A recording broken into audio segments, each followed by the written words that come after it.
This is Houston. Are you ready for the event? Houston, this is Station. I'm ready for the event. European Space. Houston, this is Station. I'm ready for the event. European Space Agency, this is Mission Control Houston. Please call station for a voice check. Station, this is the European Space Agency. How do you hear me?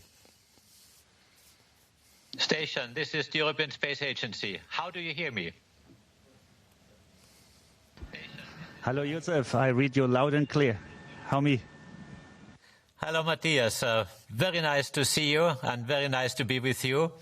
I'm today in Brussels and I have the honor of being with the President of the European Commission, Mrs. Ursula von der Leyen. Mrs. Ursula von der Leyen will have a chat with young people. And as you know, inspiring young people is extremely important because they are the talents of the future and we need their energy and their inspiration. So today I'm also joined by a moderator, Gaspar, and let me hand over to Gaspar for the moderation of this talk. Good afternoon. Thank you all for being with us today. I am here in Brussels with the President of the European Commission, Ursula von der Leyen, and we are connected live with ESA astronaut Matthias Maurer on the International Space Station. We have received many questions for Matthias on social media, but why don't we start with you, President von der Leyen? Thank you very much, Gaspar. And it's good to see you again. First, we've seen each other in Strasbourg and now in Brussels. And thank you also to Director General Josef Aschbacher and, of course, to the European Space Agency for this great opportunity. And last but not least, thank you, Matthias, for taking the time to chat with us. So, Matthias, do you hear us loud and clear? So, Matthias, do you hear us loud and clear? Guten Tag, Frau Präsidentin. Guten Tag, Josef Aschbacher. Bonjour, bon après-midi, Gaspar. And hello, everyone listening to us. Yes, I read you loud and clear. How me? That's very good. We hear you also loud and clear. We are impressed the many languages you're speaking, Matthias. Matthias, as you know, the European Union's top priority is to become the first climate-neutral continent by 2050. We want to protect our precious natural resources, our forests and our oceans.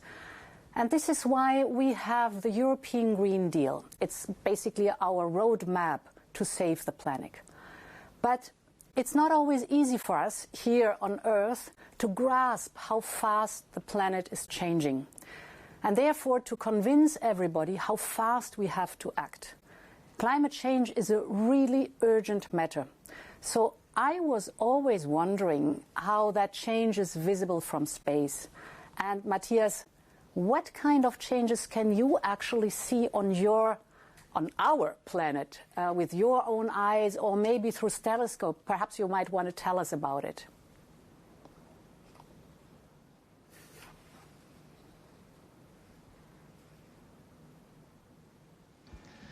Yes, indeed, we from the International Space Station, we fly at a height of around 400 kilometers above our planet, and 16 times a day we circle around our planet. And we can observe a lot of details. We can see slash and burn forest, we can see droughts, so lakes that used to be on old maps, we cannot see anymore here. Glaciers that used to be much bigger on old maps or older astronauts tell us about, they're now smaller. And we can also see that human mining puts a lot of scars into the surface of our planet. And so we can observe a lot of these floodings, for example, that I observed 2 or 3 weeks ago in Brazil, or other events like the eruption of volcanoes. We see quite a lot of stuff from the space station, and we can report about it. We are eyewitnesses of all this. But I believe the best data to observe our planet and to deliver also the important data that politicians need to act comes from the European Copernicus Earth observation fleet. And these satellites produce a lot of data. They are actually the best Earth observation satellite fleet that exists currently in space around our planet Earth. Europe is leading here. And this data has free data access policy. And so it's very good for European economy and also for startups to use this data. You seem very committed to climate action, Matthias. Was it always a cause close to your heart?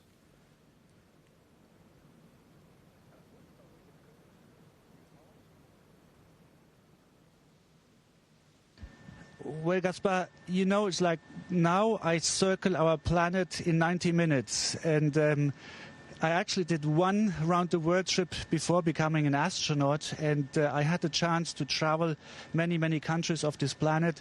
And I've been in India when there was flooding. I've been in Indonesia when there were landslides. So I've seen how people suffer from very close up once nature hits and destroys the baseline of their life. I've been also on Pacific beautiful islands, but islands that are so close to the water, and now with the rising sea level, these paradises are threatened to disappear. And so it's like the entire life that people lived on this island has no substance anymore. So I've seen quite a lot of places, and I think that changed my attitude, and it made me really to become an ambassador for our planet Earth and to protect the climate and to reduce the warming of our planet. Indeed, and I hope many will hear your important message today. One last question from me before I give the floor to our audience. Why is your mission called Cosmic Kiss? It's very intriguing to me.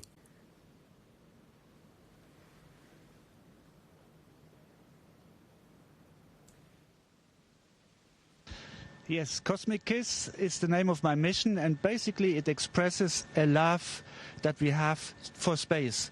Ever since people looked into the night sky, they wondered what is out there, and how did life come to Earth, and how did the universe start up with, and how was our solar system formed, and is there another planet Earth where life is possible? So all these are very interesting questions, and my mission patch is inspired by a really old depiction of the night sky. It's a Skydes of Nebra. That is a relic that was created 4,000 years ago. It was found less than 20 years ago in Germany. And I was inspired by this sky disk and thought this is a very nice expression to animate people and to motivate people to be interested in space. And I forgot to mention also before, it's my patch for my mission, but I think a really important patch is also the European patch against climate change. Wow. Thank you very much, Matthias. And now I will give the floor to our community. We have a first question from Aisha. Hello, Matthias and everybody. My name is Aisha and I live in France. It is always fascinating to follow the adventure of the astronauts on board the ISS, but also the incredible work of the European Space Agency is doing to unravel the mysteries of the universe. I would like to know if there is a solution so that we can get rid of the space debris that threatens the ISS, and if so, how? Thank you. Over.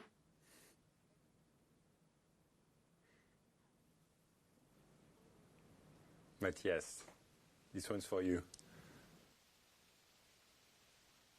Matthias, this one's for you. Matthias.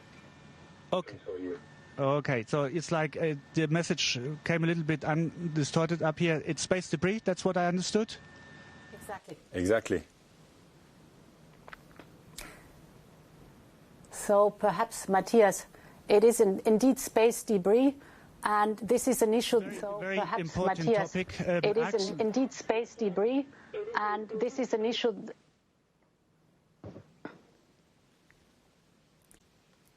Please go ahead, Mrs. President.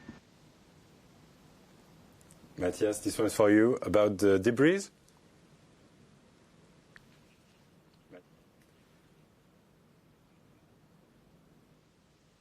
Okay, I take this question.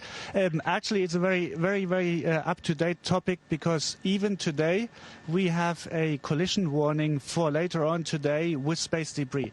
So currently our planning teams on the ground are calculating if this debris has actually the potential to hit with us around 9 o'clock tonight. And if so, then we need to do a debris avoidance maneuver. So we need to accelerate the ISS and to avoid this debris. And this happened already 2 weeks ago when we had to avoid debris. And 2 weeks ago, it was even more challenging because we had to avoid one, but by avoiding one, we had the next debris upcoming. So the scientists and the technicians on the ground, they had to calculate a perfect acceleration of the ISS to dodge in between the two debris particles or parts. And that shows us that there is a lot of debris here in space. And it's a very important topic. Not only for the ISS, because it puts us at risk, but also because of all the satellites that we have. Imagine a life without satellites. I think you would be really surprised how life would change. It's like all the data that we get from our satellites, from weather to like GPS or navigation systems like Galileo, Earth observation satellites like Copernicus. So I think modern society couldn't work without any satellite data. So we need to take action. We need to make sure that we avoid future space debris, and ESA has here a declaration, and Josef Aschbacher declared it very strongly. We, by 2030, want to have a net contribution to space debris, which means we need to take actions to take massive parts out of space, but also reduce the introduction of new space particles.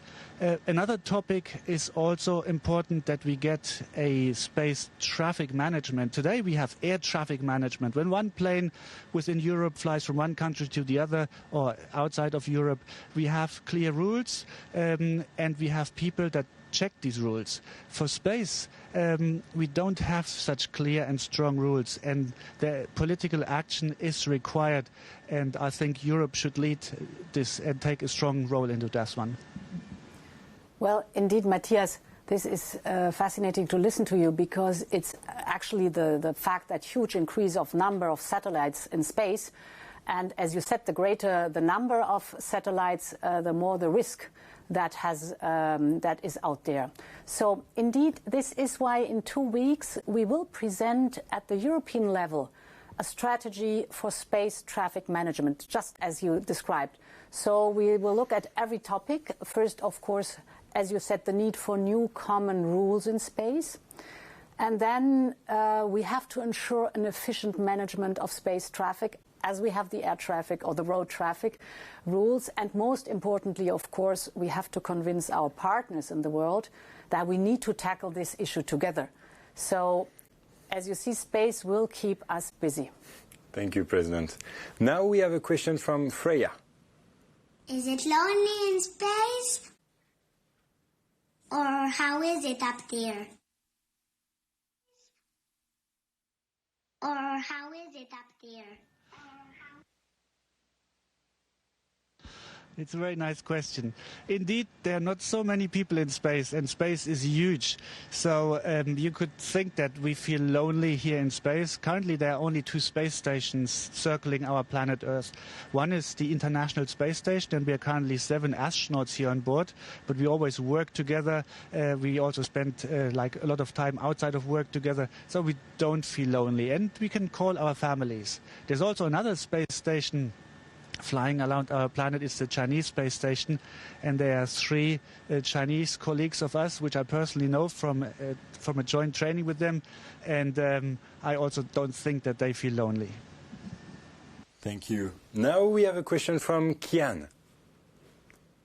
Hello, my name is Kian. I want to ask you a question. That question is, could you see satellites from International Space Station?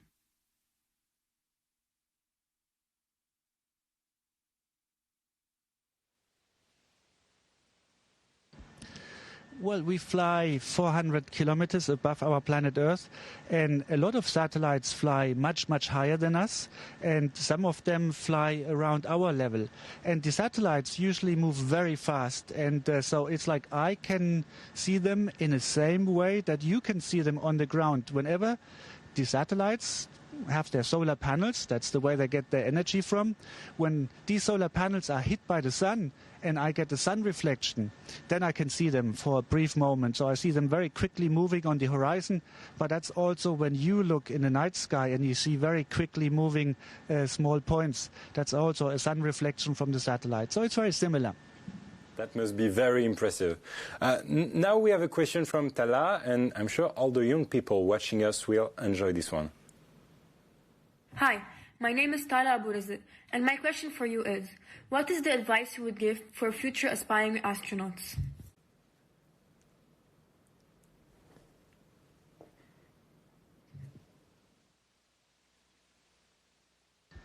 Well, if you want to be astronaut, then I would say, like, follow your heart, follow your dream.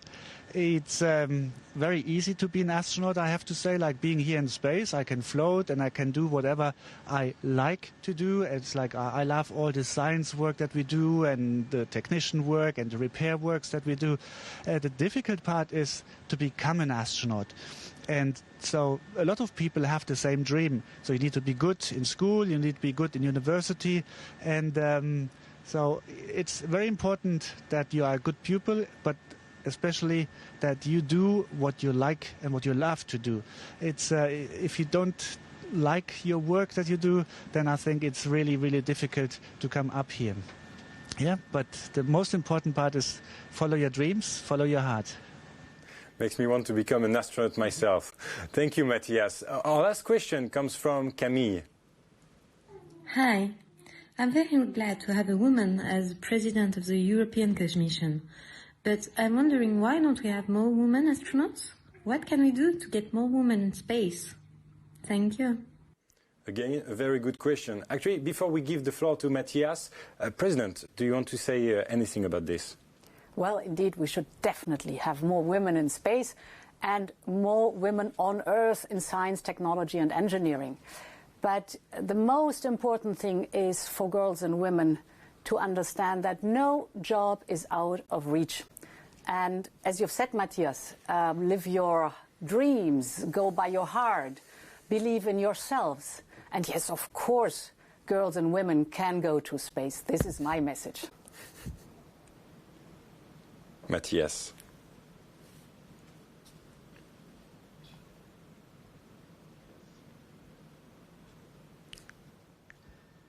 And I couldn't say it any better than Mrs. President. I can only agree with you. Indeed, it's like I have one colleague up here in space, Kayla Barron. She's a NASA astronaut, and she is like a wonderful astronaut, and she does a lot of the stuff like better than us guys. So it's like...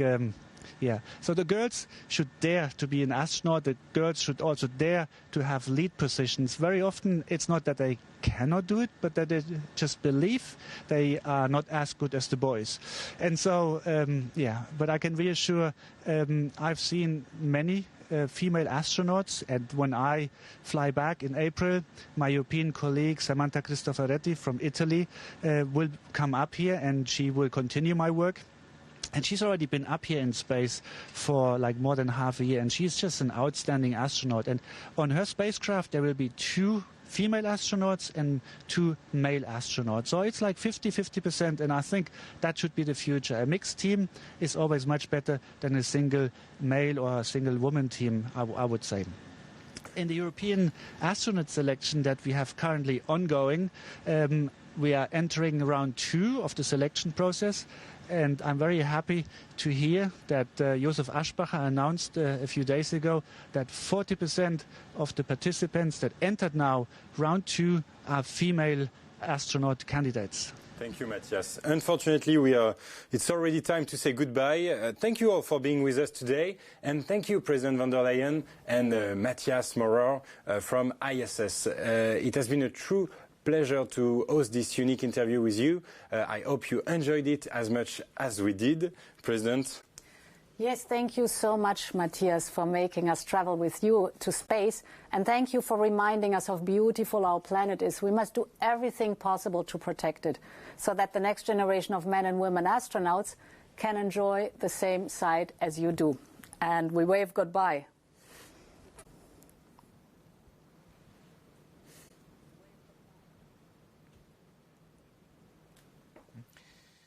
No, thank you also from my side, Matthias. This was such a pleasure, the space chat, and having President Ursula von der Leyen with us, having young kids with us, asking their questions. It was just fascinating, and really thank you. I thank also NASA for helping us doing the logistics of making this possible. Houston, thank you. And once more, Gaspar has been a fantastic moderator. And once more, Ursula von der Leyen, it was such a pleasure. Thank you from my side, and goodbye.